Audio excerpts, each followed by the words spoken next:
Assalamualaikum warahmatullahi wabarakatuh. Yang terhormat Bapak Rektor UIN Mataram, yang terhormat Bapak Ibu dosen Universitas Islam Negeri Mataram. Perkenalkan, nama saya Muslih, SPDI, Guru Akidah Akhlak di MTS Darul Ulum Sri Kandang sebagai peserta PPG Batch 1 di LPTK UIN Mataram. Pada hari ini Rabu tanggal 14 Mei tahun 2025 saya akan praktik uji kinerja di MTS Darul Ulum Sri Kandang dengan materi ada pergaulan remaja menurut Islam. Sekian perkenalan dari saya. Wassalamualaikum warahmatullahi wabarakatuh. Assalamualaikum warahmatullahi wabarakatuh. Waalaikumsalam warahmatullahi wabarakatuh. Selamat pagi anak-anak. Pagi. Sehat? Alhamdulillah sehat. Pada hari ini kita akan awali pembelajaran dengan hal-hal yang positif seperti biasanya, yaitu berdoa. Silahkan ketua kelas mewakili untuk berdoa.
remaja. Ya. Untuk ada yang saya tanyakan yang pertama, bagaimanakah Islam memandang penyebaran informasi? Coba dicari siapa yang berani. Ya, apa coba?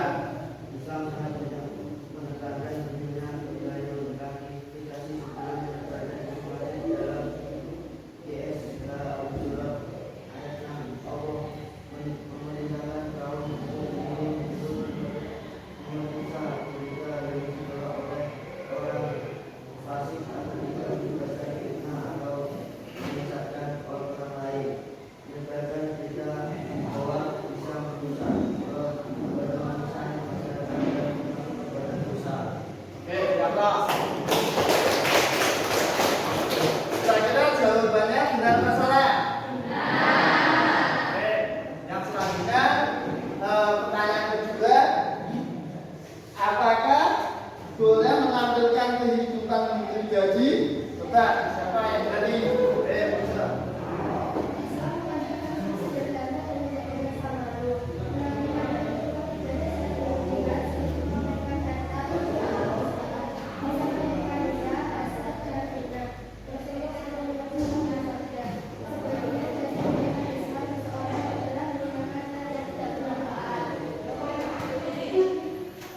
Oke, gimana jawabannya?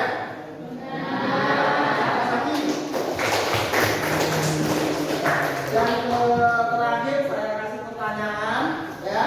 Bagaimana Anda berkomentar dengan menanggapi postingan? Nah, ini biasanya kalian kalau ngajak postingan di WA, seringkali ya statusnya kalian komen, ya. Nah, itu kira-kira kamu mensikapi postingan itu seperti apa? Coba. Siapa? Nanti. Oh.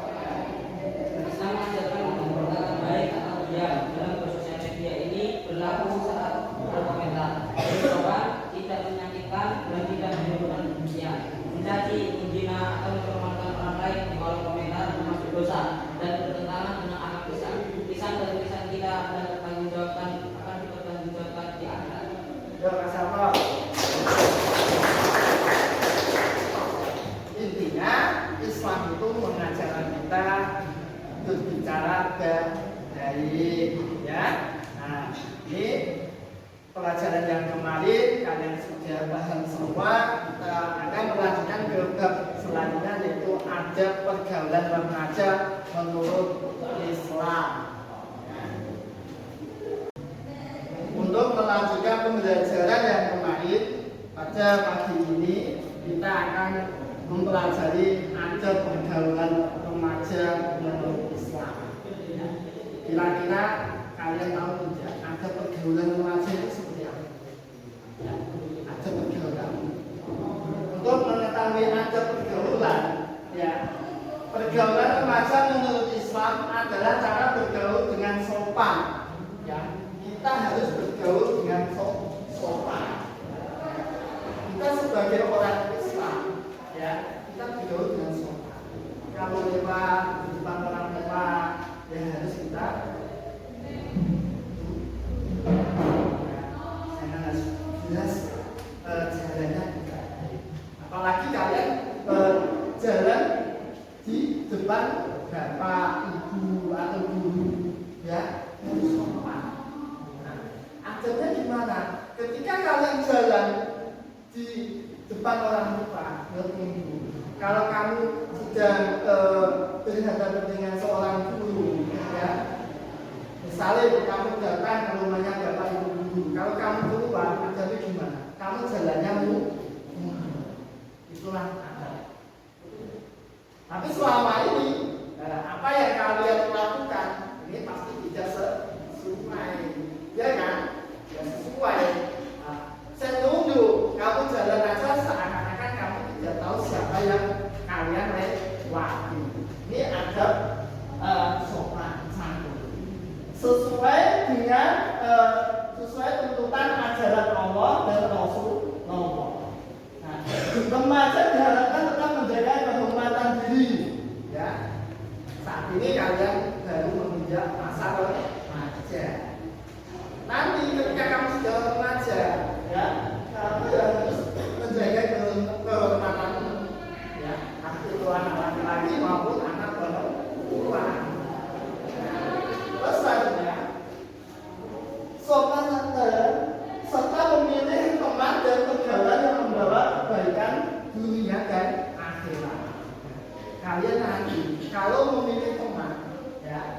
berkali-kali saya sampaikan kalau memilih teman ini yang baik.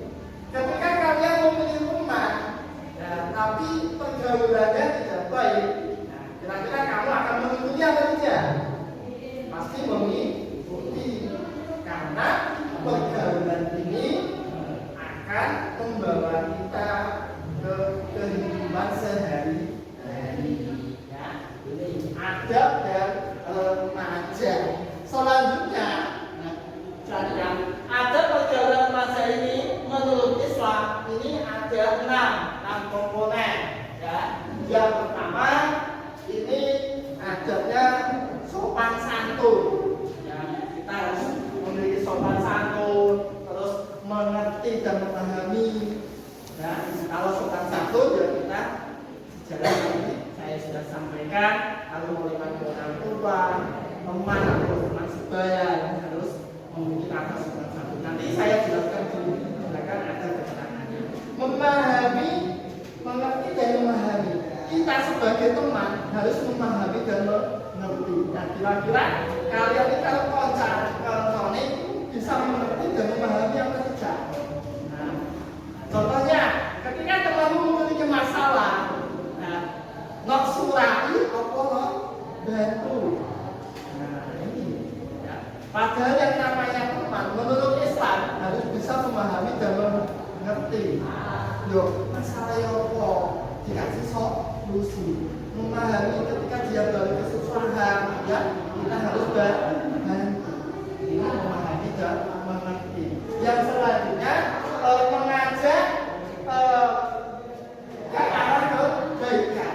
Kalian kalau memiliki teman, ya, tadi di depan saya sampaikan ya, mencarilah teman yang baik. Tapi karena kalian semua ini orang Muslim yang belajar Islam, akidah, akhlak, sopan santun, ya. Malah ini sebagai tantangan, ya. Tantangan yang terbesar. Kalian memiliki satu teman yang memiliki sifat tidak baik, tapi kamu bawa dia menuju ke jalan yang baik. Ini malah luar biasa, ya, luar biasa. Jangan oleh kalian, ya, memiliki teman yang tidak baik, berkelakuan buruk, tapi kamu mengikuti, bisa salah, ya. Berusahalah menjaga tadi remaja mau menjaga kehormatan, ya. Kamu harus bisa menjaganya dengan cara apa? Ya, cara tadi, ya, kamu ajaklah teman-teman ini ke jalan yang baik. Ya, ini mengerti dan memahami. Dan yang selanjutnya berlomba-lomba mencari ilmu. Nah, kita bersama-sama ini berlomba-lomba mencari ilmu. Supaya di sekolah ini kamu harus memiliki motivasi. Motivasinya apa, Pak? Kalian berlomba mencari ilmu. Dengan cara apa? Nah, kita fokus dengan cita-cita. Nah, kita fokus dengan ranking. Memang memiliki motivasi. Lah, ini belakang tidak apa-apa, Pak. Sama saja, ya. Karena di samping kita, ya, kita terlihat atau mengerti orang ketika kita pandai kan ditata dengan yang namanya ranking. Ya. Misalnya, ya, Agus ini pintar. Kata Pak Guru yang lain, bukan saya. Tapi kalau saya menganggap bagus kurang pintar. Karena apa? Nilainya di akidah ini tidak sebagus nilai PKN. Nah, misalnya Pak Guru, nilai Agus itu bagus di PKN. Tapi ketika di ranking, nah ini satu. Nah, ini satu. Ini kan artinya waktu ini semuanya bagus semua. Nah, itu motivasi. Karena sekolah kita belum berlomba, ya, belum berlomba. Ketika kamu tidak ingin berlomba, ya, hasilnya tidak sesuai. Contoh lagi, nah, kemarin ada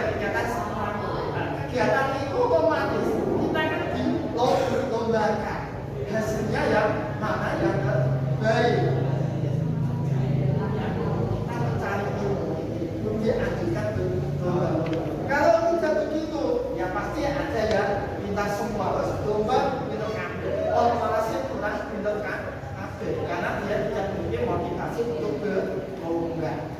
Ya. Yang selanjutnya berlaku jujur dan adil. Kita harus memiliki rasa jujur dan adil. Terakhir saat kegiatan pemilu ada yang namanya jujur dan adil. Nah, kira-kira kalian semua ini memiliki sifat jujur apa tidak?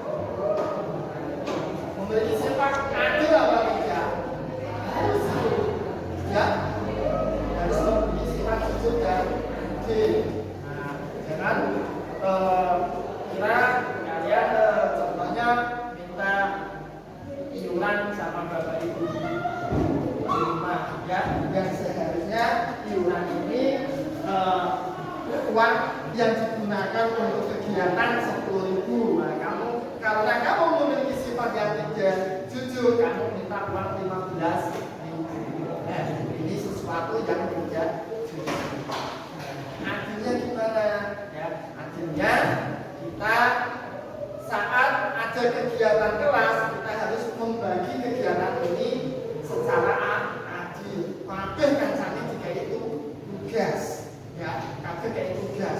Ojo mungkin kancaku sing ora coba, maka isi tugas bulannya lah kelihatan lebih menonjol. Iki ora patek seneng aku gak dikasih tugas. Nah, ini tugasnya ketua kelas dan sekretaris semua organisasi di kelas. Kita kan berbicara di kelas saat ini. Ya. Seakan merasa juga, dan ketika kamu berada di kegiatan lingkungan, ya kamu juga harus memiliki sifat yang adil, ya, membagi tugas bersama-sama. Nanti juga ada tugas kelompok, yang kamu kerjakan bersama-sama agar kita berlomba-lomba tadi mencari ilmu, ya, mendapatkan hasil yang sama. Ini yang keenam selanjutnya, lapang dada dan membantu, suka membantu. Nah, kita harus memiliki sifat lapang dada.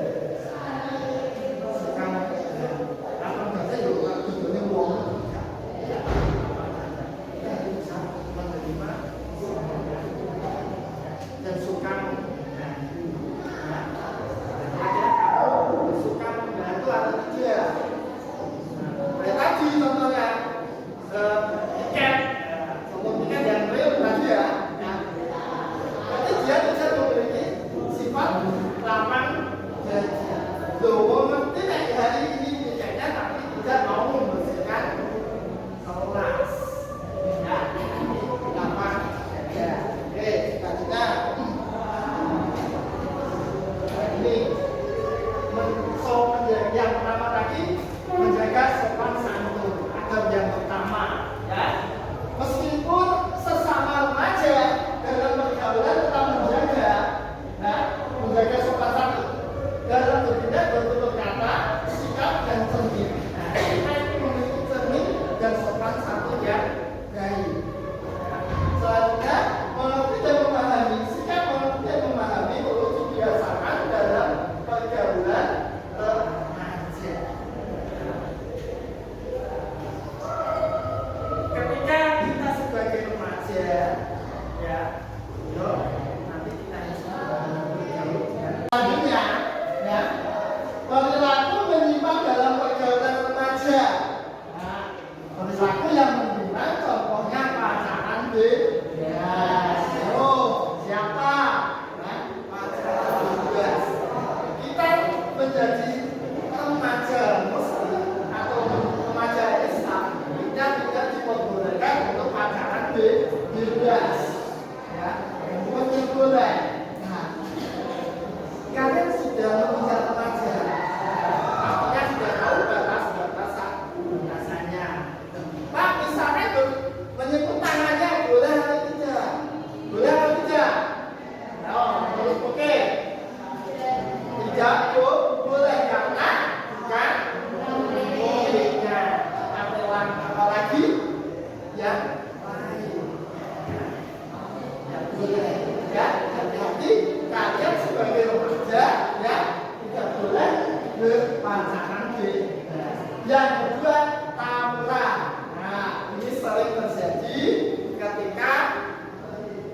ada kelulusan ke kelas ya.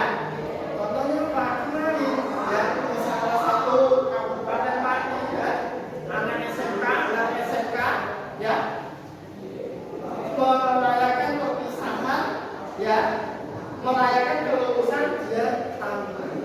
Dan ada satu anak yang meninggal dunia. Siapa yang meninggal?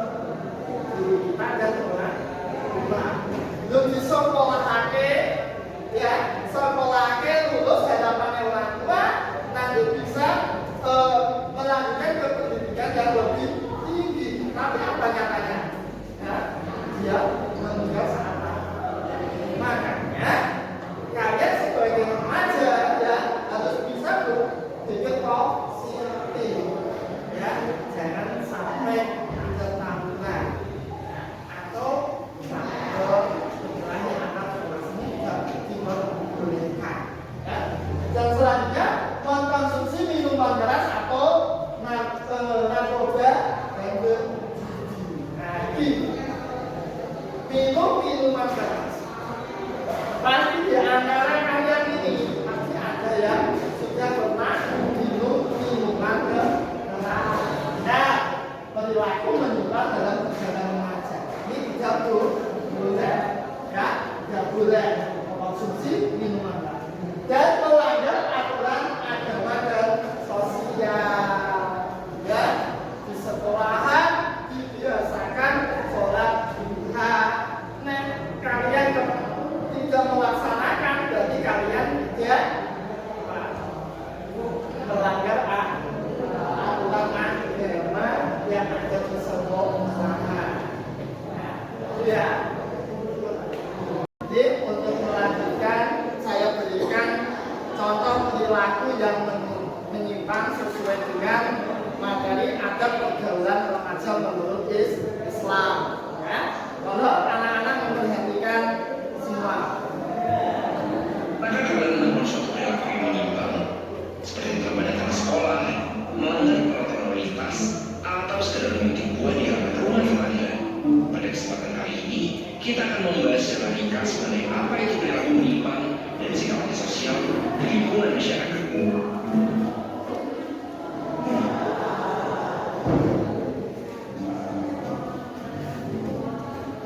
Setiap masyarakat memiliki norma.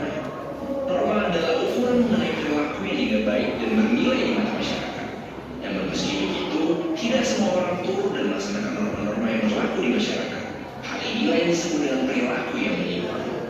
Secara mudahnya, perilaku menyimpang adalah setiap perilaku ataupun tindakan yang dinyatakan sebagai pelanggaran terhadap norma-norma kelompok atau masyarakat.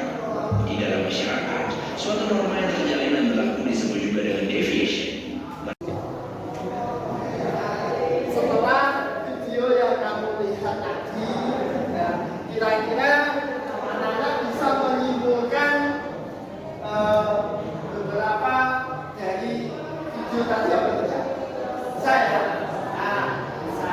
Coba siapa yang berani menyimpulkan yang pertama? Ya, apa? Masa remaja adalah masa yang pasti menyenangkan. Oke, berapa?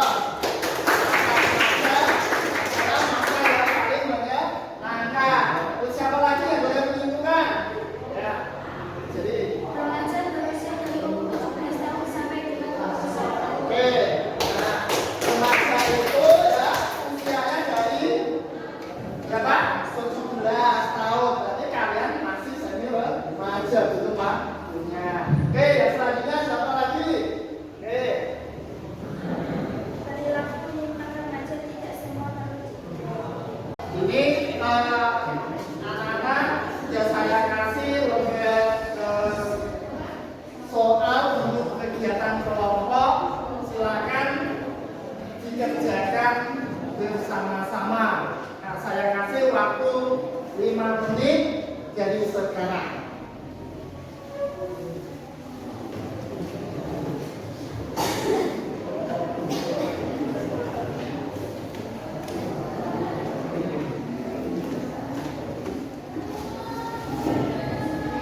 Kira-kira kesulitan dalam mengerjakannya? Ya. Nah.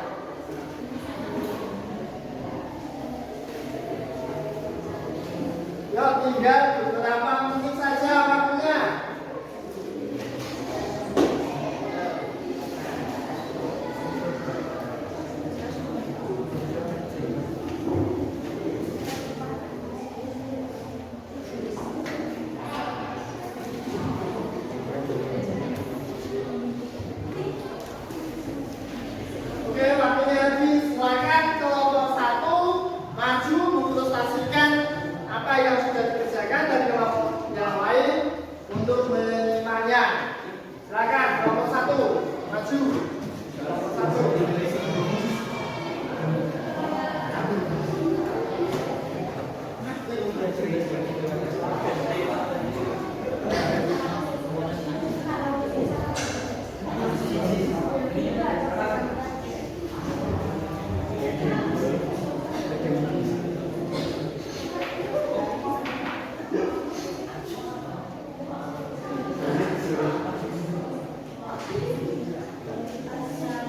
Assalamualaikum warahmatullahi wabarakatuh.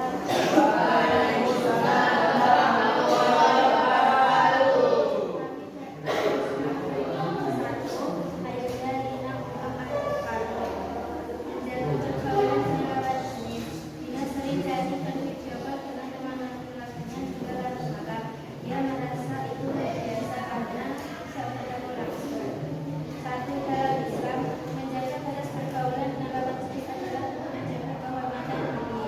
Dua, meskipun tidak berlangsung komunikasi kita sebisa menimbulkan rasa yang mengarah pada senang hati. Tiga, Islam mengajarkan agar komunikasi lawan jenis dilakukan sepatutnya dan dalam batas kesopanan. Empat, lebih baik menghindari hal-hal yang mengatasinya seperti yang berpotensi mengganggu masyarakat.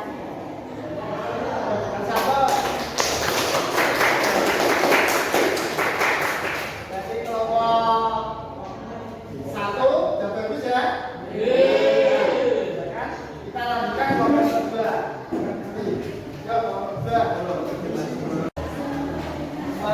Sebelum mengakhiri pembelajaran ya, dari awal sampai akhir nanti ada perjalanan remaja menuju Islam ya.